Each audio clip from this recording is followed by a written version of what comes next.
को नयाँ वर्ष लाग्ने बित्तिकै 2078 सालको वैशाखमै प्रतिनिधि सभाका लागि नयाँ निर्वाचन हुनेछ। कतिपय व्यक्तिहरू शक्तिहरूले भ्रम अन्यल फिजाउन खोजिरहेका छन् चुनाव हुँदै हुँदैन भनेर। म साथीहरूलाई आग्रह गर्न चाहन्छु त्यस्ता भ्रममा नपर्नुहोस्। चुनाव वैशाख 17 गते हुन्छ, चुनाव वैशाख 27 गते हुन्छ। 2 दिनमा गरेर 2 चरणमा चुनाव हुन्छ। यस चुनावलाई टाल्न, परसार्न अथवा अल्म ल्याउन कसैले पनि सक्ने छैन। यो नेपाली जनताको चाहना हो, आवश्यकता हो, देशको आवश्यकता हो। त्यसकारण चुनाव तोकिएकै समयमा हुन्छ। मैले यसो भनिरहँदा साथीहरूले बुझ्नुभयो होला। अहिले म भर्खरै सर्वोच्च अदालतमा धेरैवटा मुद्दाहरूको फिराद पत्र दर्ता गराएर आएको छु। जवाफ त दिनै पर्यो। चुनाव रोकी पाऊँ, मरेको संसद बहुलाई पाऊँ, परशुरामका बाबु जमदग्नीको पालामा जस्तो मरेकी आमा बाउलाई पाऊँ भन्दा हुन्छ र? संविधानले, कानुनले मिल्दैन।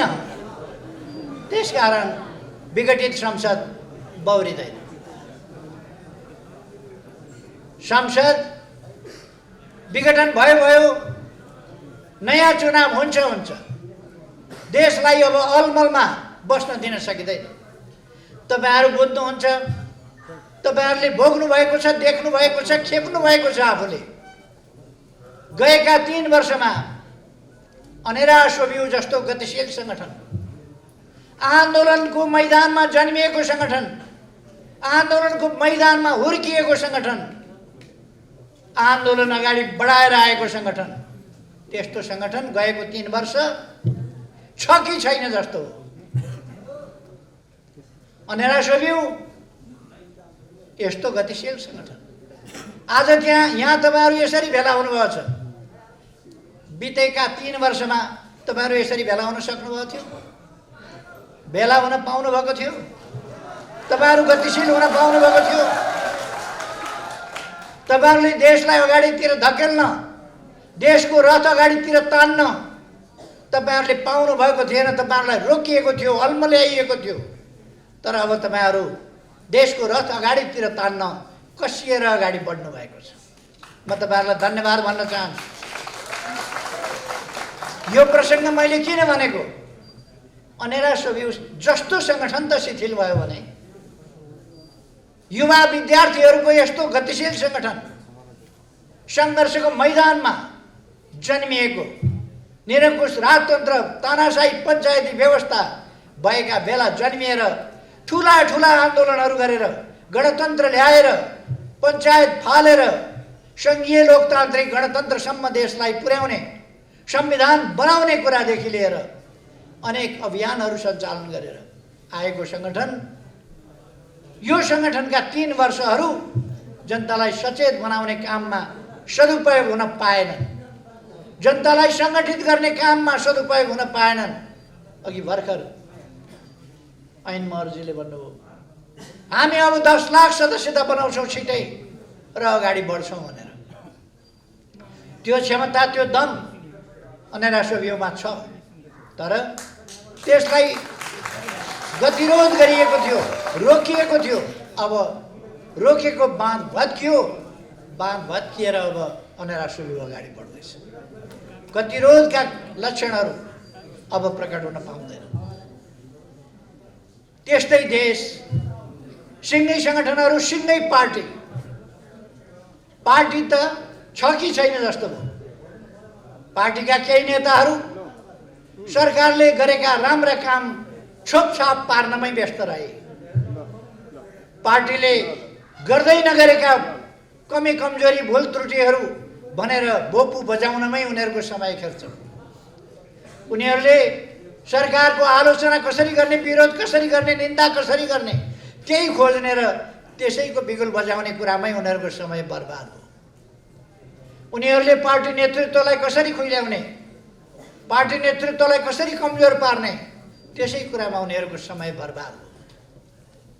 आज बिहान मात्रै मैले रेकर्डहरू पल्टाएर हेरेँ। गएको वैशाख 13 गतेदेखि पुष 4 गतेसम्म खुमलटारमा मात्रै पार्टी फुटाउने षड्यन्त्रका बैठकहरू 280 वटा बसिया रहेछ। खुमलटारमा मात्रै 280 वटा बैठक गनेर मैले रेकर्ड हेरेर 280 वटा, 35 वटा बैठक बाहिर बसेका रहेछन् खुमलटार भन्दा। कहिले कोटेश्वर, कहिले के प्रेसिडेन्सियल कलेज कि के, कहिले अगेनाको डेल, कहिले के यहाँ नयाँ बानेश्वरमा एउटा होटल छ, फेरि अर्याल होटल, कहिले कसको घर त कहिले कसको घर। अनि यस्तो भेट्टायो भने उहाँहरूले सही गराएर केपी ओलीलाई निकाल्यौँ भनेर बेहोरा थप्नुहुन्छ। यस्तो जमघट भेट्नुभयो भने सही चाहिँ गराइहाल्ने, अनि पछि केपी ओलीलाई निकाल्यौँ भन्ने मासतिर बेहोरा टाँसिदिने, त्यो काम गर्नुहुन्छ उहाँहरू। जम्मा 315 वटा पार्टी फुटाउने, सरकारलाई काम गर्न नदिने, नेतृत्वलाई खुइल्याउने, प्रधानमन्त्रीलाई खुइल्याउने, आरोपित र लाञ्छित गर्ने, झुटा लाञ्छनाहरू प्रधानमन्त्रीमाथि लगाउने, सरकारलाई बदनाम गराउने, कम्युनिस्ट पार्टीको छाला काट्ने र अब कम्युनिस्ट पार्टी कहिले उठ्न नसक्ने कसरी बनाउने, त्यो धन्दामा लागेका बैठक 315 वटा गर्नुभएको रहेछ। खुद्रा मसिना 2 जना 3 जनाका बैठक बाहेक 315 वटा बैठक, जसमध्ये 280 वटा बैठक खुमलटार। केही नेताहरूको खुब मिलेका साथी जस्तो, यता गए पनि सँगसँगै छ, कोटेश्वर गए पनि सँगसँगै, खुमलटार आए पनि सँगसँगै, अगेनाका डिलमा आगो ताप्दा सँगसँगै, उन कलेजमा पढ्न जाँदा सँगसँगै। क्या मिलेको जोडी, के का लागि? आन्दोलन ध्वस्त पार्न, राष्ट्रियता कमजोर पार्न, नक्सा छापेको विरोध गर्न, संविधान संशोधन भएको विरोध गर्न, त्यो कुरालाई ढाकछोप गरेर भ्रष्टाचारको संरक्षक भयो भनेर न म भ्रष्टाचार गर्छु न गर्न दिन्छु, न भ्रष्टाचारको संरक्षक। म अरूका बारेमा धेरै भनिरहन चाहन्न, देशले चिनेको छ, जानेको छ, को कहाँ बसेको छ, कस्तो छ, के खान्छ, सबैलाई थाहा छ, सबैलाई थाहा छ। के कस्ता काम गरेका छ, कसका लागि लडेको छ, त्यो कुरा सबैलाई थाहा छ। मैले भनिरहनु पर्दैन, म भनेर समय खेर फालिरहन पनि आवश्यक ठान्दिनँ। म के भन्न चाहन्छु भने हाम्रो अगाडिको कर्तव्य म साथीहरूलाई सम्झाउन चाहन्छु। पहिलो कुरो त म तपाईहरुलाई भन्न चाहन्छु,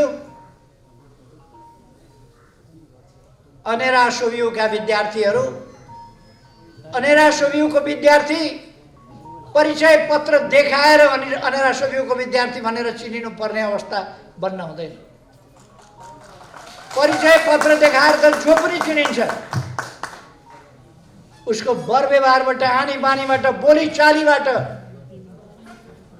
अनेरा सोभियुको विद्यार्थी हो बाबु भनेर सबैले चिन्नुपर्छ। अनेरा सोभियुको विद्यार्थी हो नानी भनेर सबैले चिन्नुपर्छ। उसको हँसिलो चेहराबाट, उसको मुस्कानयुक्त चेहराबाट, उसको चेहरामा झल्किएको आशावादिताबाट, उसको आत्मविश्वासबाट, उसको शालीनताबाट, उसको विनम्रताबाट, त्यसबाट अनेरा सोभियुको विद्यार्थी चिन्नुपर्छ। थाहा पाउनु पर्दछ, बुढाबुढी बसमा आयो भने, चढ्यो भने पहिले उठेर सिट छोडेर यहाँ बस्नुस् बुबा, यहाँ बस्नुस् आमा भन्ने, त्यो अनेरा सोभियुको विद्यार्थी।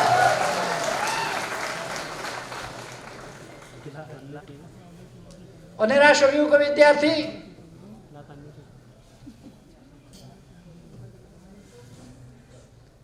जातीय आधारमा, क्षेत्रीय आधारमा, भौगोलिक आधारमा कसैलाई होच्याउने निन्दा गर्ने गर्दैन। तपाईहरुले सुन्नुभएको छ, मरेपछि के राजा, मरेपछि के राजा।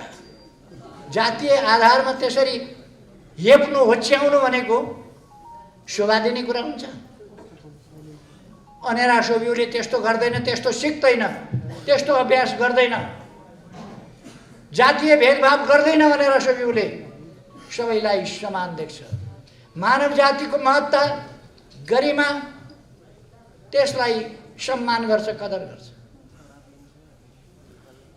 एउटा नेताले चर्को भाषण गरेछन् अनि केपी ओलीले महिलाको किडनी लाएर दिमागै बिग्रियो। महिलाको किडनी लगाउँदा दिमाग बिग्रियो भने महिलाबाट जन्मिएको त्यो मान्छे पहिलेदेखि के हो? म त्यतापट्टि जान चाहन्छु। महिला माथिको कत्रो अपमान हो। महिलाको त किडनी मात्रै लगायो भने पनि मान्छे पागल हुन्छ। त्यो दिन बेलुका तिनलाई श्रीमतीले कसरी खाना दिइन् होला?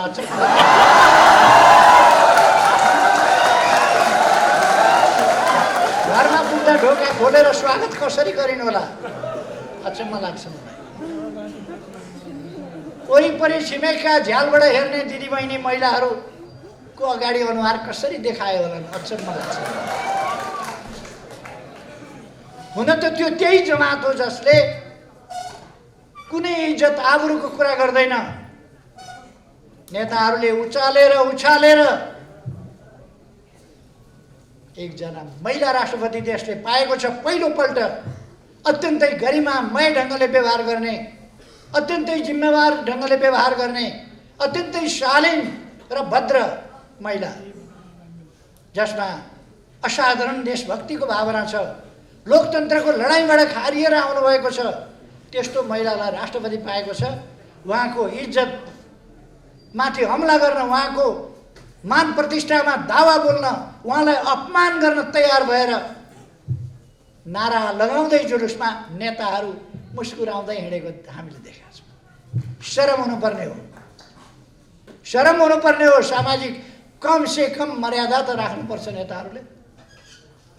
आफ्नो जुलुसमा कतिसम्म सभ्य नाराहरू, कतिसम्म असभ्यता के हुनुपर्छ त्यो त ध्यान राख्नुपर्छ। म त्यतापट्टि जान चाहन्न। त्यो उनीहरूको संस्कृति हो, उनीहरूको सभ्यता हो, उनीहरूको संस्कार हो। त्यो त्यसतिर म जान चाहन्न।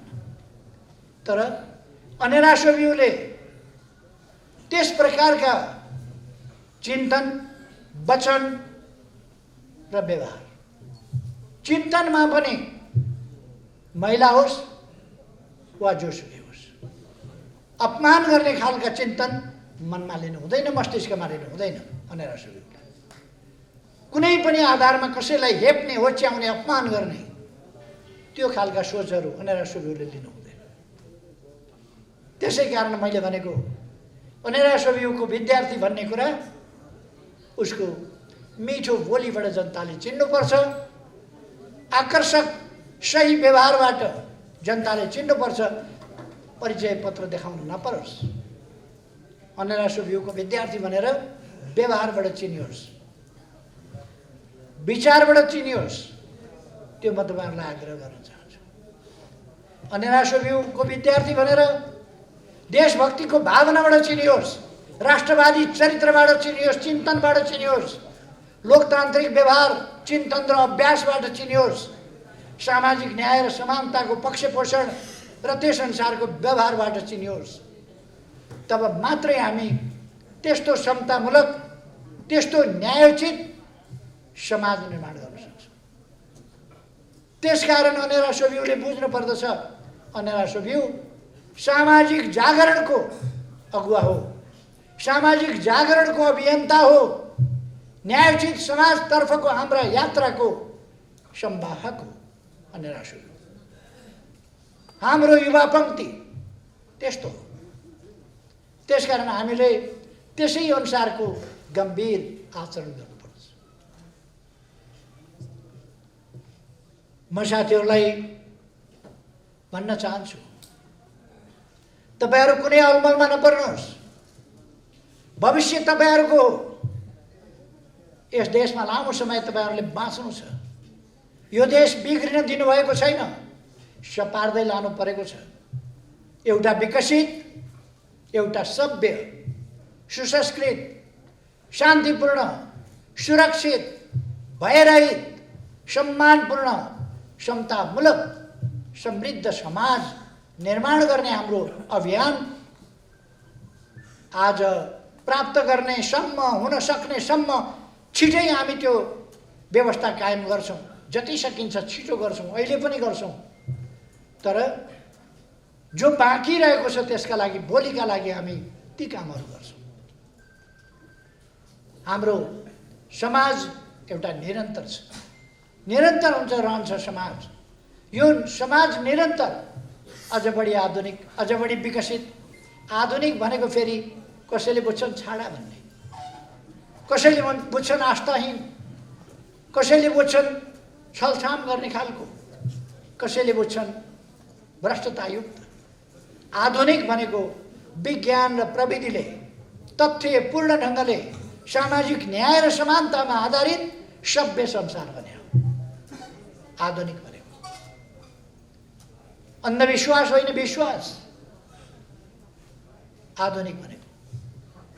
अवैज्ञानिक कुराहरू होइन, वैज्ञानिक कुरा। तथ्यहीन होइन, तथ्ययुक्त कुरा। कसैले आजको जमानामा पनि आश्चर्य लाग्छ, जन्मसिद्ध श्रेष्ठताको कुरो गरेर हिँडेको छ। जन्मिँदै शासक हुने। हुन त हाम्रा नेताहरूमा पनि कतिपय देखिन थालेको छ आजकल। नेताको छोरा भएपछि टप्लक्क माथि एकैचोटि केन्द्रमा, नेताको ज्वाइँ भयो भने जहाँबाट आएको भए पनि शासक भइदिन्छ पार्टीको। नेताको आफन्त भयो भने यसै ठुलो भइदिन्छ। नेताले खुलेआम अब त लाज नमाने, अप्ठ्यारो नमाने भन्न थाले, यो त मेरो पारिवारिक मामला हो, मलाई परिवारमा अप्ठ्यारो छ। पार्टीले नेताको पारिवारिक अप्ठ्यारो फुकाइदिनु पर्ने, देश बनाउन छोडेर। कार्यकर्ताको मूल्याङ्कन नगर्ने, उसको अप्ठ्यारोको मूल्याङ्कन गरिदिनु पर्ने। कसको श्रीमती रिसाउँछ, कसको श्रीमान रिसाउँछ, कसका छोरी रिसाउँछन्, कसका ज्वाइँ रिसाउँछन्, कसका नातिनी रिसाउँछन्। त्यसका लागि पार्टी नतमस्तक भइदिनु पर्ने। मैले धेरै भनिरहनु पर्दैन, साथीहरूले जान्नुभएको छ, देख्नुभएको छ, भोग्नुभएको छ, यही समाजको कुरा हो। त्यसकारण म आग्रह गर्न चाहन्छु, हामीले आफ्नो भलो गरौँ न्यायोचित ढङ्गले, आफ्नो भलो गरौँ उचित ढङ्गले, आफ्नो भलो गरौँ स्वस्थ ढङ्गले, आफ्नो भलो गरौँ अरूको भलाइमा आघात नपारिकन, आफ्नो भलो त्यसरी गरौँ। म साथीहरूलाई आग्रह गर्न चाहन्छु, हामीले एउटा सभ्य समाज निर्माण गरेका हौँ, मानवोचित समाज निर्माण गर्न खोजेका हौँ। त्यसकारण मानवोचित समाजमा जानुपर्छ। अहिले मैले भरसक पार्टी जोगाएर लान चाहेको छु। निर्वाचन आयोगमा पुगेछन् केही मान्छेहरू, निर्वाचन आयोगमा पुगेर असली पार्टी हामी हौँ भनेछन्। असली पार्टी उनीहरू अरे। केही मान्छेहरू केन्द्रीय कमिटीको बैठकमा आएनन्, अनुपस्थित भए। किन अनुपस्थित भए त्यो थाहा छैन। पार्टी केन्द्रीय कमिटीका सम्पूर्ण सदस्यहरूमध्ये 10-12%, 15% होला अनुपस्थित। कहिले कहिले त्यस्तो अनुपस्थिति हुन सक्छ विभिन्न कारणले। हामीले केही कारणले अनुपस्थित भए होलान् साथीहरू ठान्यौँ। उनीहरू त निर्वाचन आयोग गएछन् र भनेछन् हामी बहुमतमा छौँ। कहाँ गने यिनीहरूले मान्छे, कहाँ गने थाहा छैन। बहुमत छौँ भनेर झुट बोल्ने बानी परेकालाई केही लाग्दैन। 3:30 बजे दर्ता गर्न गएका अविश्वासको प्रस्ताव भनेर 5 गते 3:30 बजे संसद विघटन भइसकेपछि, संसद विघटनको घोषणा भइसकेपछि 3:30 बजे संसद सचिवालयमा पुगेका थिए अविश्वास दर्ता गर्न।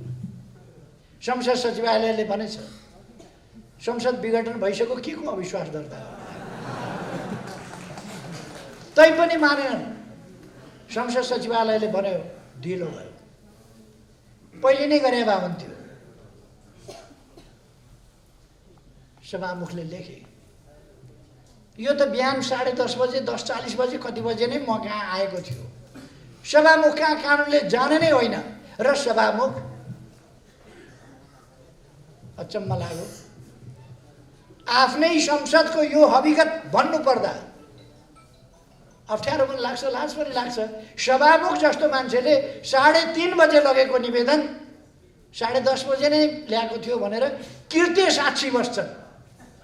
सभामुख जस्तो मान्छे कृत्य कामको साक्षी बस्नु कहाँसम्म लज्जाजनक, कहाँसम्म संसदीय प्रणालीको तमासा हो, कहाँसम्म त्यसको हुर्बत लिने काम हो, तपाईहरु बुझ्न सक्नुहुन्छ। यता मलाई धेरै जानु छैन, उहाँहरूको झुट बोल्ने बानी हो। प्रमाण छ निर्वाचन आयोगमा उहाँहरूले कति 10:30 कि 10:40 मा दर्ता गरेका छौं भनेर निर्वाचन आयोगमा उहाँहरूले निवेदन दिनुभएको रहेछ। संसद सचिवालयले वक्तव्य दिएको छ 3:30 बजे मात्रै ल्याएका हुन् हामी कहाँ, 3:30 बजे मात्रै दर्ता गरेको दबावका कारण वक्तव्य छ संसद सचिवालय। निर्वाचन आयोगमा जानुभयो उहाँहरू, निर्वाचन आयोगले तपाईहरुको यो दाबी नै भएन, दाबी नै पुगेन, जानुस् भनेर फर्काइदियो। उहाँहरूले हल्ला चलाउनु भयो, जोडदारले कराउनु भयो, सकेसम्म सबै मिलेर कराउनु भयो। केपी ओलीले झुट बोल्यो, नयाँ रहस्यको उद्घाटन केपी ओलीले झुट बोल्यो भनेर। निर्वाचन आयोगले के भन्यो त उहाँहरूलाई, तपाईहरुको दाबी पुग्यो भन्यो त। अस्तिका दिन मात्रै दाबी उहाँहरूको फिर्ता गर्यो। उहाँहरू अर्को पत्र लेख्यो तपाईहरुको दाबी छ भने 7 दिनभित्र ल्याउनु, यो भएन। मैले त्यही कुरा भने। केपी ओलीले झुट कुरा बोल्यो, प्रायोजित सञ्चार माध्यमहरू पनि कराए। कठै गरे, किन कराएका?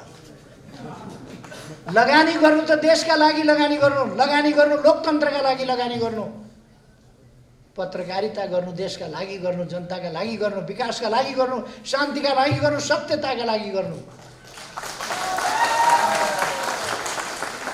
केही सञ्चार माध्यमहरू, अब यो केही भन्ने चाहिँ सञ्चार माध्यमले सुन्छ कि सुन्दैन मलाई थाहा छैन। फेरि सञ्चार माध्यमलाई गाली गर्यो भनिदिन्छन्, सञ्चार माध्यमलाई होइन।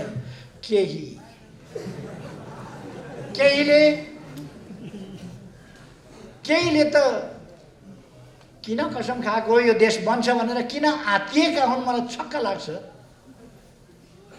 हामी देश बनाएर छोड्छौँ, किन टाउको दुख्यो, किन आत्तिनु पर्यो? देश बनाएर छोड्छौँ। यो देश भत्किन बिग्रिन दिँदैनौँ, यो देश टुक्रिन दिँदैनौँ। यो देशको वास्तविक भूमि सामेल गरेर हामीले नक्सा छापेका छौँ, हामीले संविधान संशोधन गरेका छौँ। नक्सा छापिए अनुसारको भूमि हामी फिर्ता ल्याउँछौँ हाम्रो भोग चलनमा। किन पिर गर्नुभएको? यस कुरामा किन पिर गर्नुभएको? यसको जस धरारा केपी ओलीले बनाएको होइन भने जस्तै जस नदिनुहोस् न केपी ओलीलाई। जमिन फिर्ता आउँदा त देशको फाइदा हुन्छ नि। जस चाहिएन केपी ओलीलाई। धरारा मैले बनाएको होइन, रानी पोखरी मैले बनाएको होइन, बाटा मैले बनाएको होइन, मलाई चाहिएन। मेरो पालामा मेरो नेतृत्वमा बने हो, मैले बनाएको होइन, मलाई चाहिएन जस। तर बन्यो त भन्नुहोस् कमसेकम। 22औं तलाबाट फोटो खिचेको मैले होइन, 22औं तला त धरारा बनेछ त, जहाँ पत्रकार चढेर फोटो खिच्नु। कसैलाई पिर परेछ, कसैले भनिदिएछ केपी ओलीको पालोमा। केपी ओली प्रधानमन्त्री हुँदा भत्किएको धरारा फेरि उठ्यो। केपी ओलीले बनाएको होइन कि भीमसेन थापाले बनाएको हो कि इन्जिनियरले बनाएको। आज बनाएको कुरा गर्ने हो भने इन्जिनियरले, उसले हो भने भीमसेन थापा।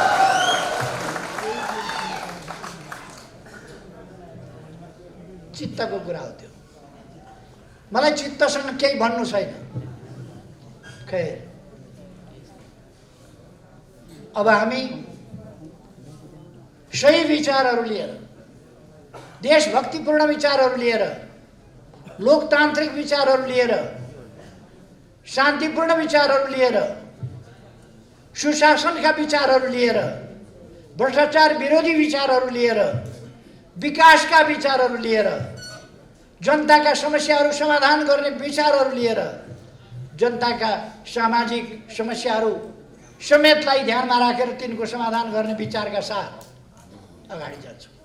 ती कार्यक्रमहरू लिएर अगाडि बढ्छौँ र सामाजिक न्याय र समानता, पछाडि परेका ठाउँहरूलाई, क्षेत्रहरूलाई, व्यक्तिहरूलाई, समुदायहरूलाई अगाडि बढाउँदै हामी अगाडि जान्छौँ। त्यसकारण यो अभियानमा अब हामी सामेल हुने हो। हामी अत्यन्तै गतिशील ढङ्गले अगाडि बढ्ने हो। भ्रममा पर्ने होइन, भ्रमबाट मुक्त हुने हो। हाम्रो सूर्य चिन्न पाइँदैन कि कतिपय साथीहरूमा चिन्ता छ। हामीले नपाएर कसले पाउँछ त हाम्रो सूर्य चिन्ह?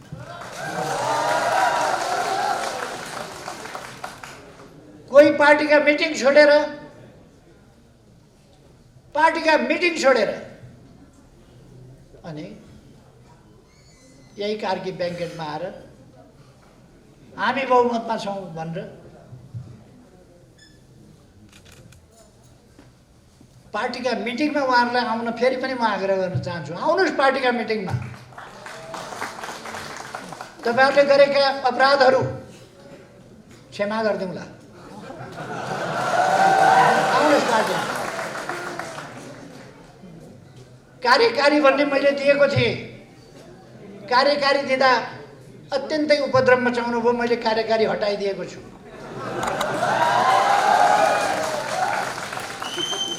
अध्यक्षको पद अहिले पनि कायमै राखेको छ।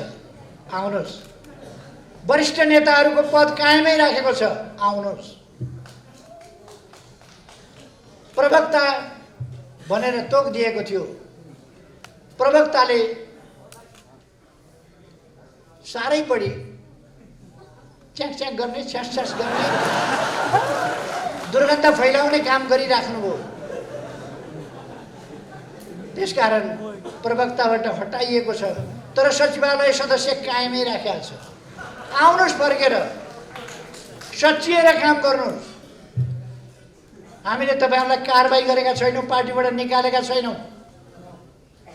आफ्नै साथीभाइले गरेको उपद्रव अलिकति सहनु पनि पर्छ, अलिकति क्षमाशील पनि हुनुपर्छ भनेर हामी सही राखेका छौँ। तर उहाँहरू मुद्दा हाल्न जानुहुन्छ अदालतमा, दाबी गर्न जानुहुन्छ निर्वाचन आयोगमा, अनि गाली गलौज गर्दै जुलुस लिएर हिँड्नुहुन्छ। अनि उहाँहरू आत्तिनु भएछ। अलिकति एउटा नकल पनि गर्नुभएछ, पीडा पनि पोख्नु भएछ। पहिलोपल्ट प्रधानमन्त्रीबाट मेरा विरुद्ध, प्रधानमन्त्रीका विरुद्ध अविश्वासको प्रस्ताव राख्दा निराधार ढङ्गले झुटा आरोपका साथ ममाथि अविश्वासको प्रस्ताव राखिएको थियो। मैले राम्रा कामहरू गरेको थिएँ। चीनतिरबाट यातायात र पारवनको सम्झौता गरेको थिएँ, नाकाहरू खोलेको थिएँ, व्यापार सम्झौता गरेको थिएँ, अरू थुप्रै कुराहरू भएका थिए। भारततिरको सम्बन्धलाई माथि उठाएको थिएँ। नाकाबन्दीको डटेर सामना गरेको थिएँ। यी सबै कुराहरूले आत्तिएर केपी ओली लोकप्रिय हुने भयो भन्ने डर उहाँहरूलाई परेर उहाँहरूले झुटा आरोपका साथ ममाथि अविश्वासको प्रस्ताव राख्नुभयो। त्यसको जवाब दिँदै मैले भनेको थिएँ, मैले अलिकति उहाँहरूको तौर तरिका देखेर अलिक आक्रोशित भएर मैले भनेको थिएँ।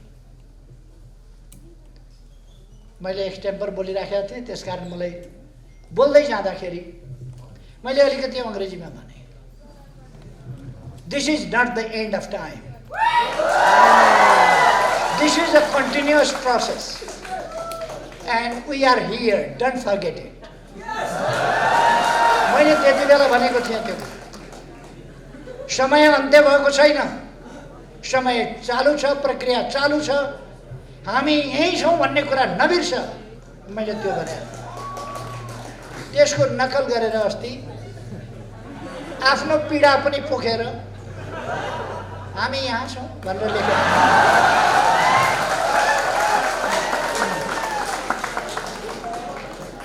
मैले ती बस्दै गर्नुहोस् भनेको थिएँ, फेरि हिँड्नु भएछ।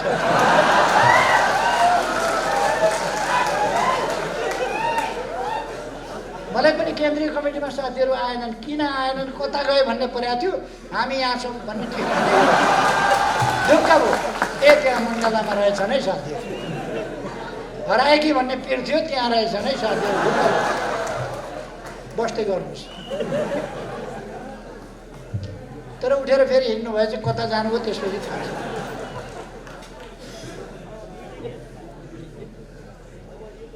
एकजनाले सुगा पालेछ अनि सुगालाई रमाऊ रमाऊ खुसी हौ, रमाऊ रमाऊ खुसी हौ भन्न सिकाएछ। सकारात्मक सोच हुनुपर्छ भन्ने छ नि आजकल, हो त्यही लाइनमा उसले कति गोपी कृष्ण कहो सिकाउने भनेर रमाऊ रमाऊ खुसी हौ, रमाऊ रमाऊ खुसी हौ भन्ने। एकजना कोही मर्यो, सुगालाई के मतलब, उसले रमाऊ रमाऊ खुसी हो, रमाऊ रमाऊ खुसी हो, सुगाले त त्यही बोल्ने। कुन प्रसङ्गमा मैले हामी यहाँ छौँ नबिर्स, फेरि फर्केर आउँछौँ भनेका थियौँ। हामी फेरि फर्केर आउँछौँ, त्यसको नकल गरेको मण्डलामा हामी यहाँ छौँ। दुनियाँलाई थाहा भयो आजकल उहाँहरू मण्डलामा हुनुहुँदो रहेछ, सबैलाई थाहा भयो मण्डलामा हुनुहुँदो रहेछ। मण्डलामा किन बस्नुहुन्छ, यत्रो महान पार्टी छ, अनेरा सुवियुका थोरै नेताहरू भेला हुँदा यत्रो सभा छ, मण्डलामा किन जानु पर्यो? मरेकालाई उपियाँले छोडे जस्तो तपाईँहरूलाई कार्यकर्ताले छोड्ने छन्। हामी यहाँ छौँ होइन, म यहाँ छु भनेर लेख्नु पर्ने छ तपाईँहरू। हामी भन्ने शब्द हराएर म यहाँ छु। किन त्यो नौबत, किन त्यो अवस्थामा पुग्नुहुन्छ? आउनुहोस्, पार्टीमा आउनुहोस्, हामी फेरि यहीँ छौँ भनेर लेख्नुहोस्, हामी फेरि यहीँ आइपुग्यौँ। तपाईँहरूलाई फेरि पनि हामी गल्ती कमजोरी र बदमासीका बावजुद 100 खत माफ। आउनुहोस्, देश बनाउने यस महाअभियानमा तपाईँहरूका स्वार्थी प्रवृत्तिहरू त्यागेर आउनुहोस्। अब तपाईँहरूका आत्मकेन्द्रित स्वार्थी पदलोलुप महत्त्वाकांक्षी प्रवृत्तिहरू छोडेर आउनुहोस्। तपाईँहरूका छटपट्टि केमा छन् देशलाई थाहा छ, दुनियाँलाई थाहा छ। तपाईँहरू किन छटपटाउनु भयो सबैलाई थाहा छ। त्यस्ता छटपट्टिहरू छोडेर आउनुहोस्। पार्टीमा तपाईँहरूका ठाउँहरू यथावत छन्, तपाईँहरू बस्ने कुर्सी हामीले यथावत राखिदिएको छ। तपाईँहरूलाई पीर कुर्सीको छ, धेरै थाहा छ। तपाईँहरूलाई कुर्सीको पीर भएको हुनाले कुर्सी यथावत राखिदिएको छ पार्टीमा। आउनुहोस्, बस्नुहोस्। खैर, उहाँहरू आउनु भएन भने पनि, उहाँहरू आउनु भएन भने पनि यो अभियान अगाडि बढ्छ।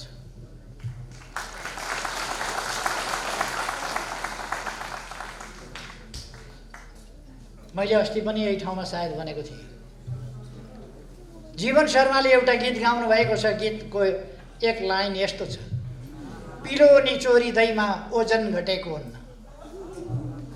2-4वटा पिलो निचोरिएर बाहिर निस्क्यो खिल भने पनि शरीरको ओजन घट्या हुन्न, त्यसले नोक्सान पारे हुन्न, अझ मजबुत भएर पीडा रहित भएर अगाडि बढ्छ आन्दोलन। तपाईँहरू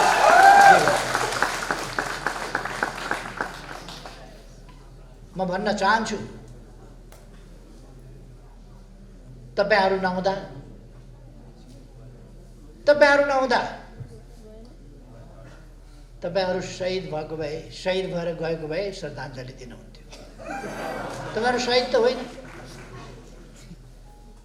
अब तपाईँहरूलाई कार्यक्रमहरूमा स्मरण गर्नुपर्ने पनि आवश्यकता छैन। खालि तपाईँहरूले जुन धुलो उडाउनुहुन्छ त्यसमा हामीले पानी छम्किनुपर्छ, त्यो धुलो बस्छ त्यति। तपाईँहरूले दुर्गन्ध फैलाउनुहुन्छ, त्यहाँ हामीले अलिकति अत्तर छर्किनुपर्छ। तपाईँहरूले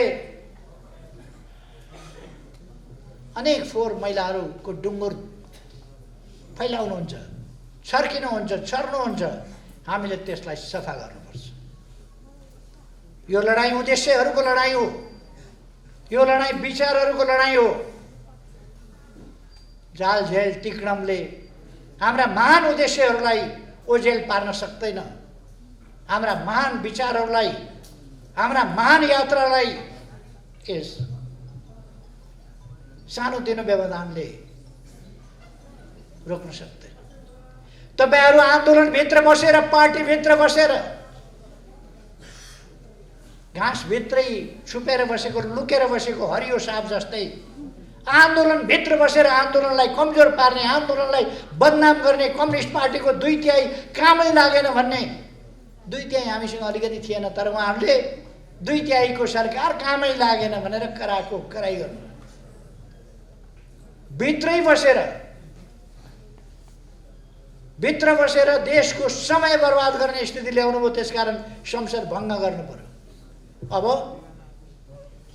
तेज तर्रार सांसदहरूको, अब षड्यन्त्रकारीहरूको होइन, जाल झेल र टिक्रमकर्ताहरूको होइन, आफू आफ्ना सन्तान, आफ्ना नातागोता र आफन्तहरूलाई मात्रै हेर्नेहरूको होइन, देश हेर्ने, देश बनाउने, जनता हेर्ने, जनतालाई माया गर्ने, जनताका समस्या समाधान गर्न अगाडि बढ्नेहरूको संसद बन्नेछ।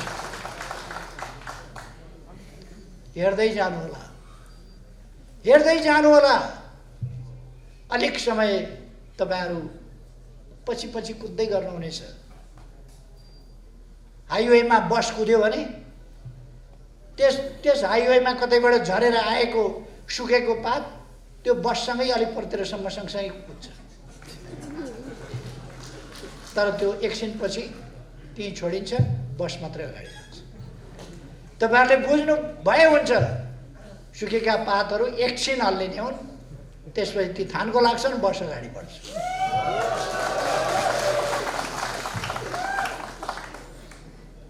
तपाईँहरू अब सदस्यता विस्तारमा आफ्नो योजना अनुसार तपाईँहरूको केन्द्रीय कमिटीको बैठक सम्पन्न भएको मैले थाहा पाएको छु। तपाईँहरूले आगामी दिनका आशावादी र सकारात्मक योजनाहरू, ठोस योजनाहरू निर्माण गरेको मैले थाहा पाएको छु। योजनाबद्ध ढङ्गले अगाडि बढ्नुहोस्, आफ्ना कामहरूलाई गतिशील ढङ्गले अगाडि बढाउनुहोस्, सङ्गठन विस्तार गर्नुहोस्, सदस्यता विस्तार गर्नुहोस् र त्यो सङ्गठन देश र जनताको लागि, विद्यार्थी समुदायको लागि, युवा समुदायमा जागरण ल्याउनका लागि, युवा समुदायलाई अलमलमा पर्न नदिनका लागि, युवा समुदायलाई सचेत र सङ्गठित गर्नका लागि त्यो सङ्गठन, त्यस ढङ्गले तपाईँहरूले त्यसलाई परिचालित गर्नुहोस्। नत्र कुनै पनि सङ्गठन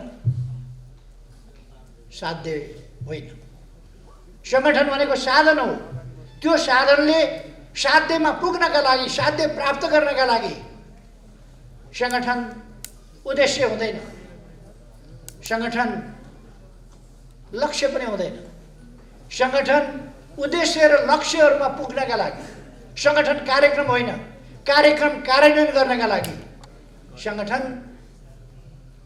अगाडि बढ्नका लागि, त्यसका लागि सङ्गठन चाहिएको हो। त्यसै रूपमा तपाईँहरू यस विशाल सङ्गठनलाई अझ विशाल, अझ मजबुत, अझ गतिशील बनाउनुहोस् र अगाडि बढ्नुहोस्।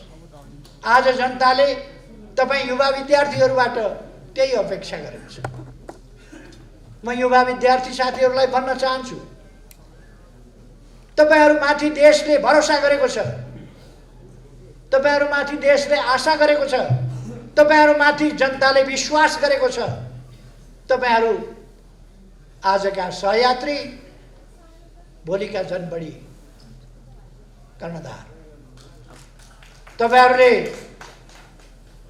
आजको सहयात्रीको भूमिका, संवाहकको भूमिका र भोलि देशलाई सिँगै धान्ने भूमिका त्यो आफ्ना काम र व्यवहारबाट देखाउनु पर्छ।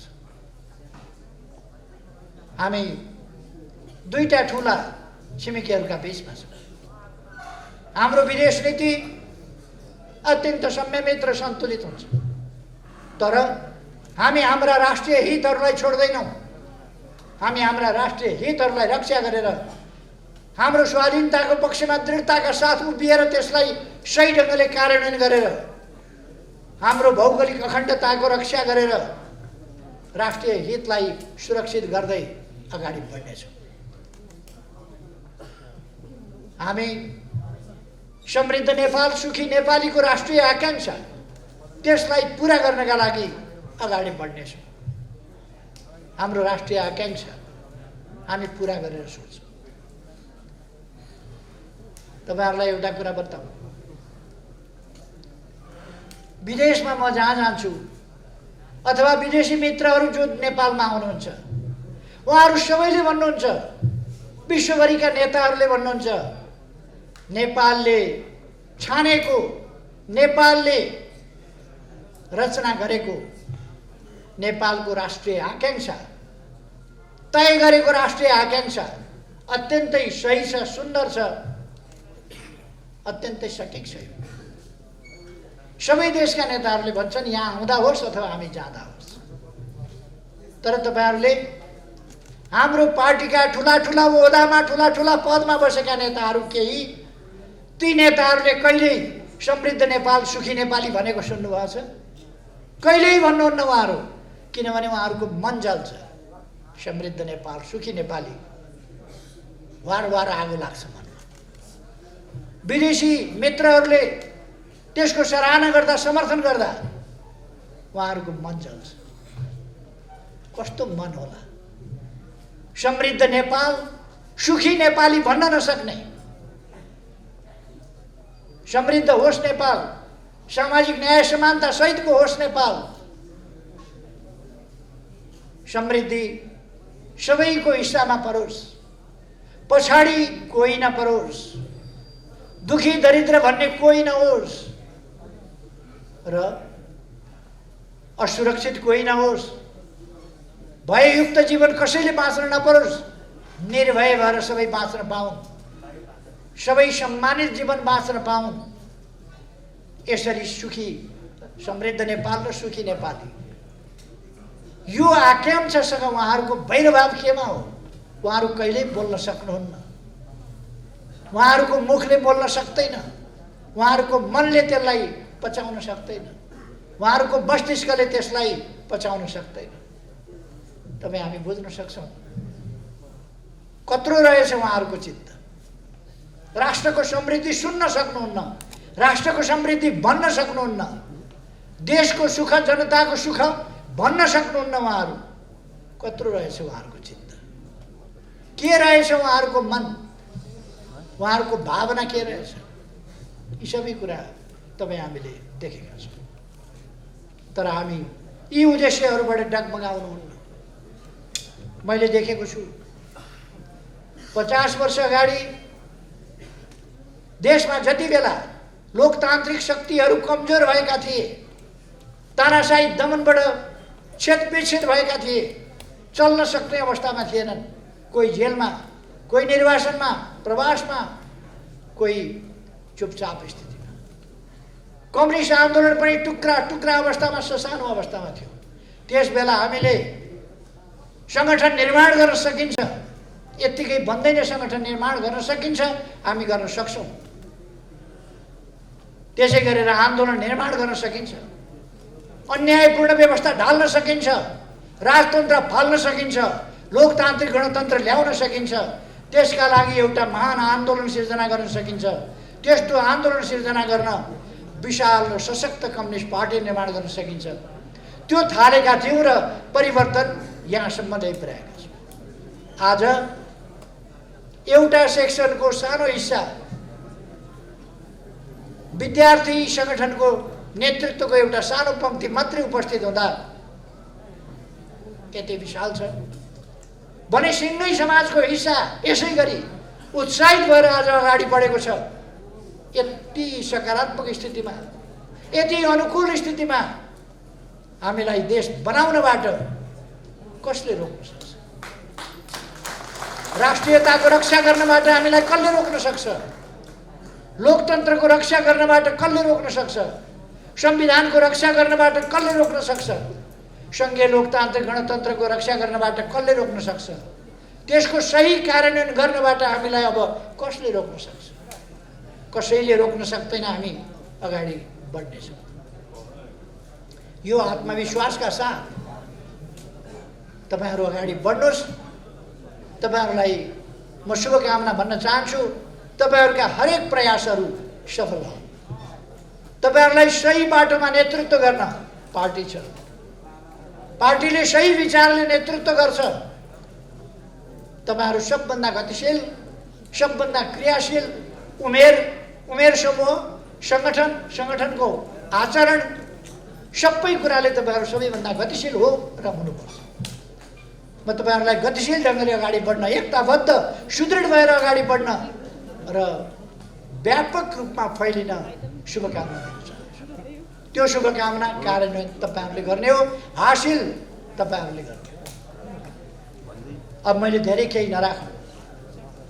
वैशाख 17 र 27 गते निर्वाचन हुन्छ। 78 साल वैशाख 17 र 27 गते त्यस निर्वाचनमा हामीले